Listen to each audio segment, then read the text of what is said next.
রবিবার পূর্ব মেদিনীপুরের তমলুকের বর্গভীমা মন্দির সংলগ্ন এলাকায় চায় পে চর্চার কর্মসূচিতে যাওয়ার সময় হঠাৎই তৃণমূল ইউনিয়নের কর্মীরা বিজেপির রাজ্য সভাপতি দিলীপ ঘোষকে দেখে কালো পতাকা এবং গো ব্যাক স্লোগান দেয়।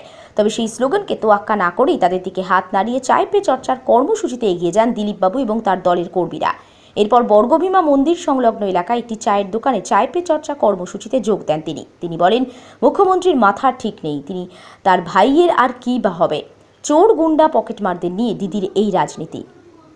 পশ্চিমবাংলায় বিশৃঙ্খলা চলছে, খুন চলছে, ধর্ষণ চলছে, লুট চলছে, দুর্নীতির। তো টিএমসির কাছ থেকে লোকে আর কিছু ভালো জিনিস আশা করে না।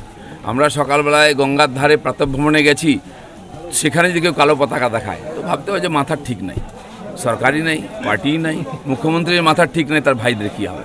তার একটা প্রমাণ আপনার সময় দেখলেন। এখানে তো পাড়ায় পাড়ায় এরকম ঘটনা ঘটছে আর টিএমসির লোকেরাই করছে, তার জবাব কে দেবে? সেইখান থেকে দৃষ্টি ফেরাবার জন্য দিদিমণি রাস্তায় নেমেছেন। কতদিন দিদিমণি ব্যাটিং করবেন? আর ওনার আসল চেহারাটা তো লেগে জানা গেছে, চোর চট্টা গুন্ডা বদমাস গ্যাঁটকাটা পকেট মার নিয়ে ওনার রাজনীতি। আর সেই রাজনীতি পশ্চিমবাংলায় চলবে না, এটা উনি বুঝে গেছেন, ড্রামা করছেন। লোকসভার আগে করেছিলেন, লোক তার যোগ্য জবাব দিয়েছে বিজেপিকে 18টা সিট দিয়ে। আর আমি বলেছিলাম 19-এ হাফ আর 21-এ সাপ, সেটা দেখার জন্য উনি যেন প্রস্তুত থাকেন।